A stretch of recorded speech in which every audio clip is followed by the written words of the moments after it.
Why didn't you stop and say, Mr. President, this is wrong. I cannot discuss this with you? It's a great question. Maybe if I were stronger, I would have. Look, I've seen the tweet about tapes. Lordy, I hope there are tapes. Oh, Lordy. Judge Jeanine Pirro is here. So is there any penalty for being weak? Well, you know what I think is so amazing about this is that Jim Comey comes across as someone who is so wily and so calculating. He's a predator. He makes the decision that the president is going to lie to him before he even has his first meeting. And so he decides that he's going to start recording or memorizing what was said in their conversations. And then he gets to the point where he says, you know what, I'm going to leak this stuff now. Why is he so comfortable leaking? What is it about his history, his background as a prosecutor? And what I would want to know is he the leaker? Is he the guy who was so comfortable? And the answer to why he didn't leak it himself about the seagulls on the beach and my wife was hogwash. Yeah. It was a distraction. And you know what? He did the same thing just now with the senator. What he said basically was, Lordy, I hope there are tapes. Well, that doesn't answer the question as to why someone else was asked. Does it matter who he leaked it to? Because Daniel Richmond isn't just a buddy. I've been talking about this. This guy is a liberal guy. Look, he worked with him in the United States. He worked with him in the U.S. Attorney's office. He was the appellate attorney there. You develop a very close relationship, I know from being DA, with my appellate people, okay? You talk to them about serious issues. But the fact that he was so comfortable that he did this to a liberal professor, and it's linked to the...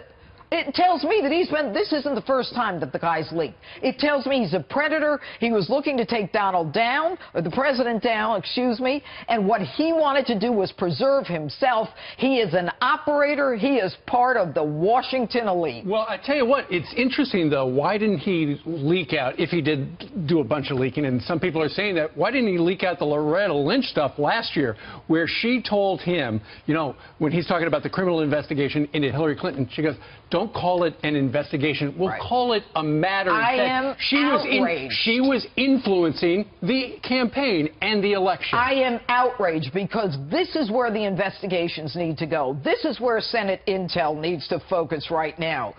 Loretta Lynch, we know, improperly met with Bill Clinton, the spouse of a target of an active criminal investigation.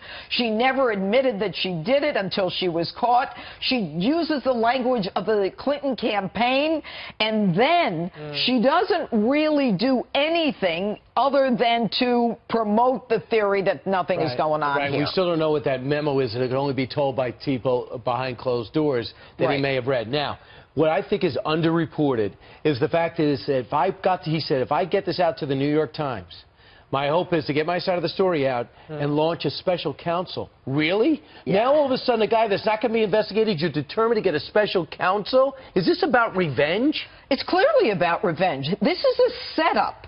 This is a predator who is setting up the president, as opposed to saying, you know, Mr. President, I know you're new to government, and I know that this isn't something you're comfortable with, but, you know, we're really not supposed to be talking about this kind of thing. He could have helped him in a very simple way. He refused to do it. He froze. He was so shocked that Mike Flynn's name was brought up. Jim Comey is not afraid of anyone. Not Captain Courage. Yeah, well, you know what? I love the way he nuanced that one himself. I've got a feeling you got plenty to talk about this weekend. We'll be watching. Wait until my open this weekend. All right.